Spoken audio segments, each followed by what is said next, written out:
Morning, America. Christopher Key here with vaccine-police.com. We're at the Red Pill event here in Indianapolis, Indiana. I've got the wonderful David Martin here. Dr. Martin, please tell everybody what you were talking about with the insurance. Well, what's going on with the insurance right now?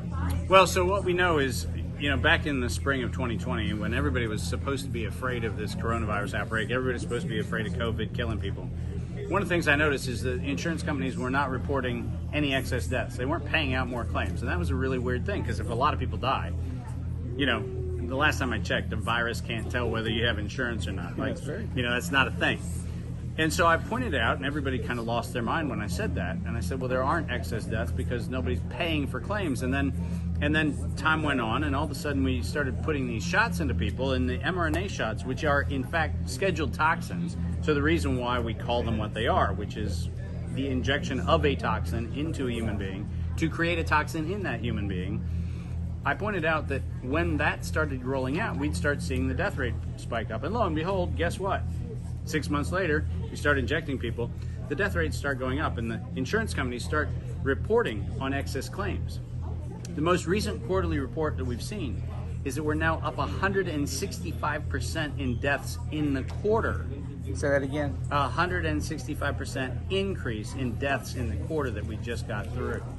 So when we talk about this as a kill shot or a clot shot or however people want to call it, we need to be technically precise. You take an injection of the instructions for your body to become a bioweapons factory. The reason I call it a bioweapon is because that's what the federal law calls it. It is a bioweapon. Your body then becomes a bioweapons factory. I don't know about you, but if I was, thinking about being healthy, and somebody said, hey, how about we turn you into a bioweapons factory? Good idea. I want 2 of those. Feels like a really, really, really bad idea. And here's the problem. The problem is we marketed it as though it was a vaccine. But that was mislabeling. That's a Federal Trade Commission violation. That is a violation of federal law to mislabel a medical product. Now, by the way, the Federal Trade Commission has no problem throwing hand grenades at people who are actually offering solutions that work. They love to shut down, chiropractors and osteopaths and functional medicine experts and everything else because they say, oh, you're making unfounded claims. The law that the Federal Trade Commission uses to shut people down is the law they broke. The law they broke was to actually call this thing a vaccination. It never was. It was instructions to make your body a bioweapons factory. And it turns out that when you live in a bioweapons factory, you know what happens? Yeah. You die. Well, talk about that. You were saying earlier, you and Stan are looking for anybody out there that has taken the bioweapon and has taken Remdesivir. Yeah, well, yeah. And it goes by a bunch of things. It's GS and then a whole bunch of numbers too. 16349 or something like that. So you're looking for who again? Yeah, so what we're looking for, because we now have some DAs and we have some sheriffs and we have some prosecutors who are actually willing to go after murder charges. And what we're looking for is we're looking for people who had a loved one, maybe a family member, maybe somebody in their community who actually got the shot, was taken to the hospital, given Remdesivir, and died within 14 days of the last shot they took. Now, the reason for that is very technically precise. There are 3 different felonies we're after. And you know that when you have a good crime and you're trying to prosecute a good crime, having a single charge is a tough thing to do because you can get a charge and you can get that charge negotiated. We need 3 charges. We need to make sure that we get the manslaughter or reckless homicide. We need to make sure that we get the negligent homicide, and we need to get premeditated murder. And that's the reason why we need that combination, because it turns out that the shot was without question known to cause neurologic damage, clots, strokes, everything else. We knew that. So that's a negligent homicide at the best case.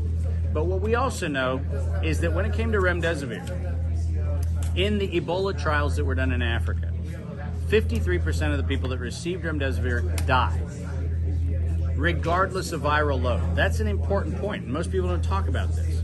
Regardless of viral load. Ironically, and you'll find this a little bit humorous like I find it humorous, in the National Institutes of Health own study, when Remdesivir toxicity was being studied, you know what they used to make sure that COVID patients that were getting Remdesivir and near death, you know what they treated them with? You ready for this? Hydroxychloroquine. Did you hear what I just said? The NIH's own liver tox studies on Remdesivir, when all things were going wrong in their trials, used hydroxychloroquine to get their patients out alive.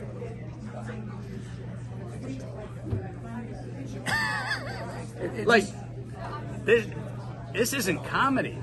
This is so horrifically, unbelievably evil that we knew 53% of the patients that were going to get remdesivir were going to die, and the reason why we need that is that's premeditated murder. That data was all in existence. We knew that 53% of the recipients of that shot, of remdesivir, the 4-dose shot, every single trial that has been done has shown that it's a lethal thing. Every single trial that's been done has not only shown it's lethal, but they actually, in the case of the African trial in Ebola, and this is amazing, right? It's Africa. We don't mind killing people in clinical trials in Africa and India. We've been doing it for years. In the clinical trial in Africa, this was so horrific that they pulled remdesivir from an African trial.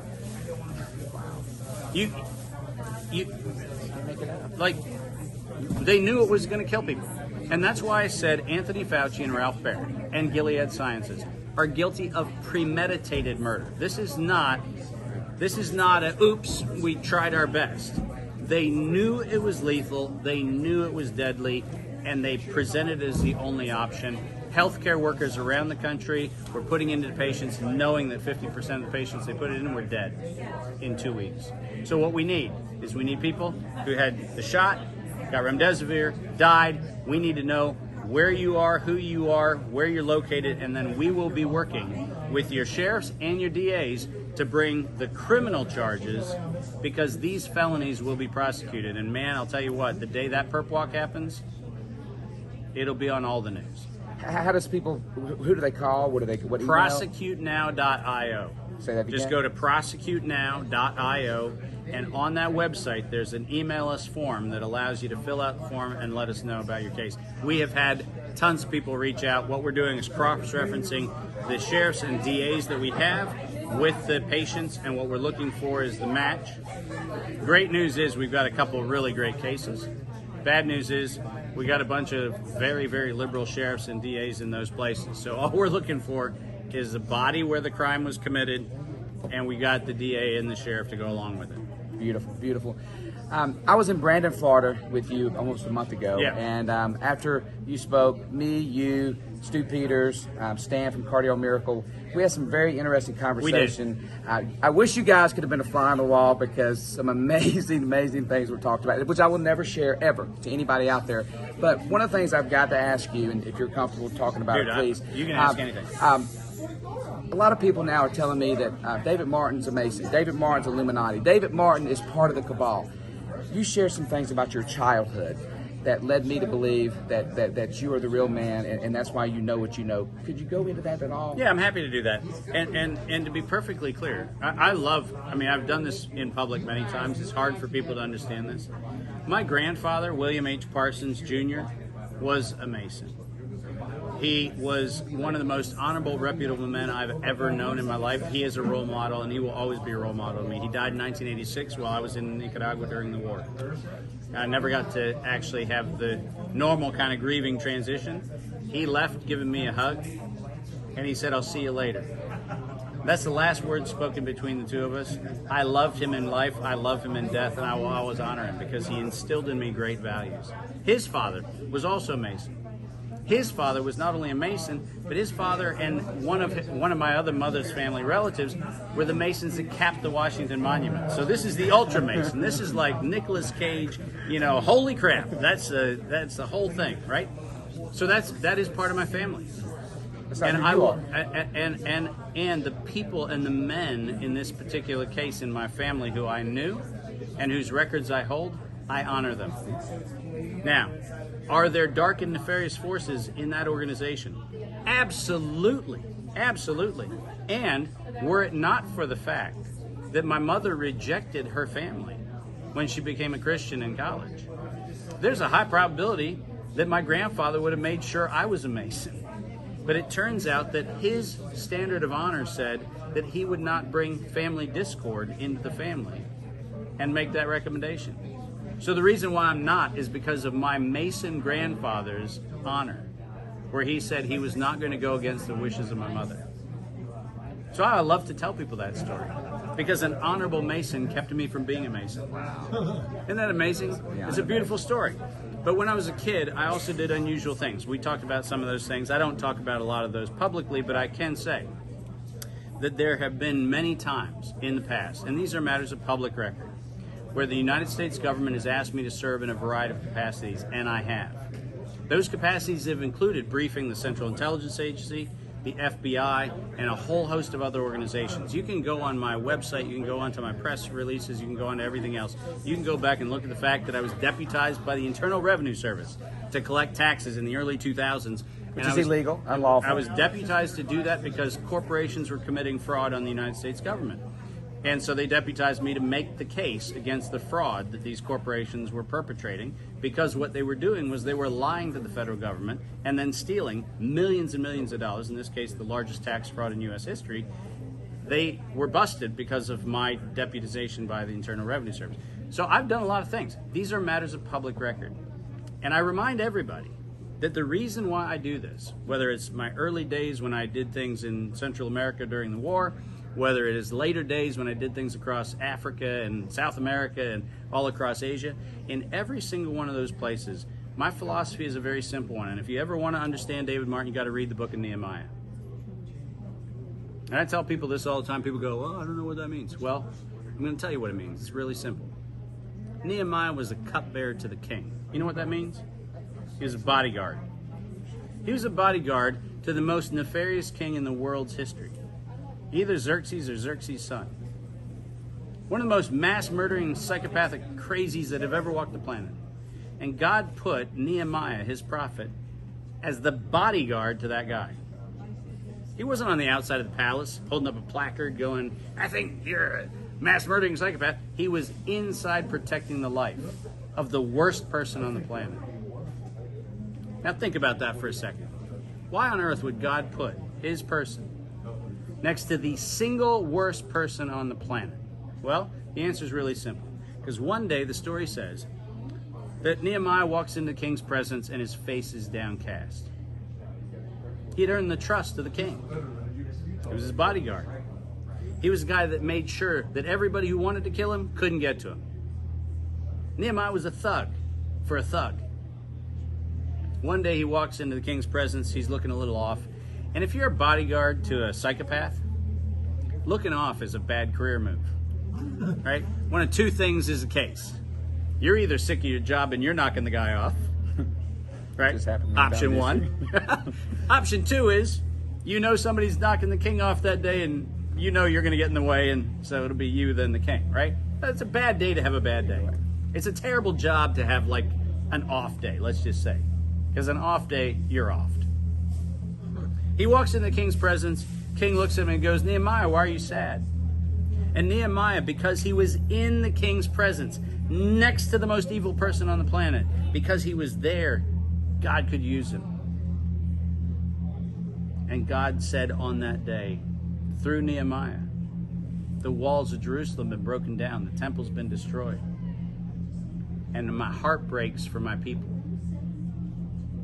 And the worst king in measured human history said to Nehemiah that day, take my wealth, take my resources, and go rebuild your temple.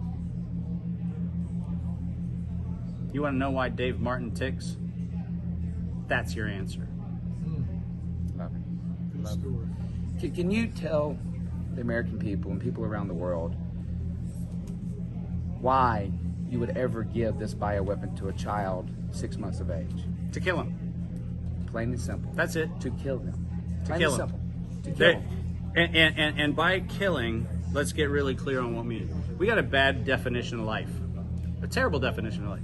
We actually think life happens at conception and then happens again when you start breathing and then stops when you stop breathing, right? That's what we think of as life. But that's a bad definition of life. Because life, if we go back to the Old Testament, look at what life is. Life was generations. Right? When a sperm and egg come together, let's get really biological, right? When a sperm and egg come together, life doesn't start. Life continues. Right? The sperm is living, and the egg is living, right? And then they come together, and life persists. And it didn't start, didn't stop, keeps going. So when you inject a thing that you know is going to disrupt the generational flow, you are disrupting not just the life of that infant. You are exterminating the lineage of a whole people. Right? This is not about killing you and me. This is about killing off the seed of humanity. And that's a big distinction. And because we get so obsessed with our own ego and we go, like, well, my life is pretty important, your life is pretty important. No. My life flows on, right? It's a song, right? My life flows on. It's an endless song. Above earth's lamentations, I hear the real far off hymn that hails a new creation. What is that? That is the persistence of life. I stand on the shoulders. My ancestor, David Martin, his father was in prison in Europe in 1720s for his faith. He was in the Trückenwald Castle, one of the worst torture chambers that Europe ever created. My great 13 generations ago grandfather was in that castle. He told his sons, get on a boat, go to America. In September of 1727, my ancestor David Martin stepped off the boat in Philadelphia. Became the first David Martin in America. Son of a heretic, son of a prisoner, son of a rabble-rouser. Sound familiar? Yes, it does. Apple doesn't fall from the tree. Love it. Why do I know this story? I know this story because my life flows on. Right? Am I different from him? No. You know what I do? I stir the pot a little bit. Sometimes I piss people off. We have to. That's the way it goes. But that's because I see my life not as Dave Martin sitting here with the bow tie right now. I see me as the steward of this thing, which is in my generation, this thing called life. And I've passed that along to my son, Zach, and my daughter, Katie. And guess what? In another 6 weeks, I get Henry coming. Wow. My first grandson, right? Wow. That's my life flowing on. And when I hold Henry the very first time, bless him the very first time, I can guarantee you in that moment, my life is flowing on. Now, inside of my family, I got some real rabble-rousers too. I got some on the other side. I got my oldest brother who works at, are you ready for this? The CDC. He was one of the guys in the Ebola trials. That's my brother. But guess what? That's because his life is flowing on. He's doing his thing, right? The point of all of this is we have to take a measured view of the sober view of what humanity is and the sober view of what life is, and we start realizing that the reason why they can hijack it, the reason why they can destroy it is because they don't know what life is. But they don't know what life is because we don't talk about it correctly. And we need to start talking about correct life. That stewardship that began in the beginning and ends in the end, and everything in between is your life flowing on. Last thing, I was in Georgia, Atlanta, Georgia, at Maria Zack had a conference, and I got to meet a 4-term congressman who is a licensed board-certified medical doctor. And he informed me that since 1973, our medical doctors now do not take an oath to do no harm. That's correct. They do not take an oath to do no harm. And this is because of 1973 Roe versus Wade case. Can you talk about that? Because when he told me that, I'm like, no. Talk about that. Yeah, they don't. We thought they take an oath to do no harm. They don't. No, and we live in a world where unfortunately we live in mythology. Right? We look at a thing and we go, clearly they should care. Like, clearly they should have a moral compass. Clearly they should. But here's the problem. And let's take responsibility where responsibility is due. Okay, remember that we built a system where the vast majority of humans built an economic model based on death, built a view of health that is based on the avoidance of death, built a economic system that rewards, staying away from the grave as long as possible. So we'll spend tens of thousands, hundreds of thousands of dollars with people in life support. Listen, because we don't have a picture of what life is, because we forgot the author of life. We don't know what life is. So it was very easy in the 1970s for corporations to move in and go, hold on a minute, that lab coat of yours is a really cunning marketing tool. And what we're going to do is we're going to pivot from 1950s to 1960s, which was the decade. Most people don't even know this. There's a very famous book called Patenting the Sun. It was the critique of Jonas Salk. Jonas Salk actually is credited with coming up with the polio vaccine, right? That's his claim to fame. But he was criticized for the fact that he didn't license it to a pharmaceutical company and patent it. He gave it away. And everybody thought he was an idiot. Thus the name of the book, Patenting the Sun. His argument was, hold on a minute, you can't patent what was meant for good. Now, Jonas Salk meant his work for good. What it was done was hijacked. But it was worse than that, because what was done was everybody got on the bandwagon of saying, hold on, the lab coat is just the marketing front for drug dealers. And we need to start calling medicine what it is. Stop calling it medicine. It's drug dealing. Sorcery. If we would let our kids, I don't know, go south of the border and hang out with a cartel, we would be judged as bad parents. Yes, we would. But if you have the cartel in white lab coats, They're perfectly fine. it's perfectly fine. Stop pretending that the thing that says MD behind your name is anything other than a license to join the cartel. It's a license to join the cartel. That's what it is. Your board certification is a license to join the cartel. Now, does that mean every doctor is a member of the cartel? No. Guess what? I've got tons of friends who are great doctors doing great things, caring about people, and who have taken their own oath. Their own oath. Their own oath. To do No harm. life, liberty, pursuit of happiness, well-being, everything they can to do no harm. I know hundreds of doctors that I work with around the world, and I know that in my own practice, when I was down in Central America taking care of people, whenever I've done anything around the world in medicine, I have always taken the view that I will always honor life and liberty and the pursuit of the best of humanity. But the mistake we make is we make the mistake of thinking that a medical school training is anything other than admission into a fraternity of death. If we called it that, if we understood that, we would stop romanticizing it and we'd start having real conversations. The medical establishment of the United States, and by the way, the merger of United Healthcare is the proof of what I just said.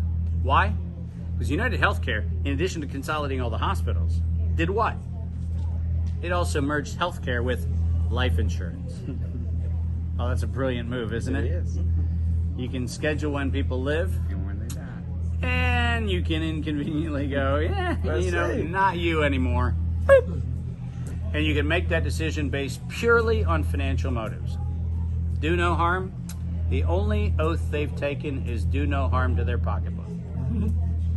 How does somebody find you? What's the best website to get in touch with you? You just follow federal agents and they're tracking me. No, I'm kidding. There's probably some truth to that. Yes, there is. Best way to find me is, our cases are all at prosecutenow.io. Kim and my work, we try to keep as current as we can at fullyliveacademy.com. And then if anybody wants to get inside the raving lunatic mind of Dave Martin, davidmartin.world. So those are the three places to find us. Beautiful, beautiful. And I challenge everybody out there that's listening to this today to do your part. They don't want you to know the power that each and every one of you individually have, where you can take the information you've learned today, and if you share it with one other person, one will turn to two, two will turn to four. Before you know it, 7 billion souls will know the tyranny, That's the exactly Satan, right. Luciferian individuals that are ruling this country. They will know the truth. So we need your help to share this information. And I've got something to tell everybody. I got to come out of the closet. I've never done this before, but I identify as a transvestite. I'm a transvestite, and I am, and I always will be a transvestite. I am. I won't take it. I won't take it. Vaccine-police.com. Love you, brother. There you go.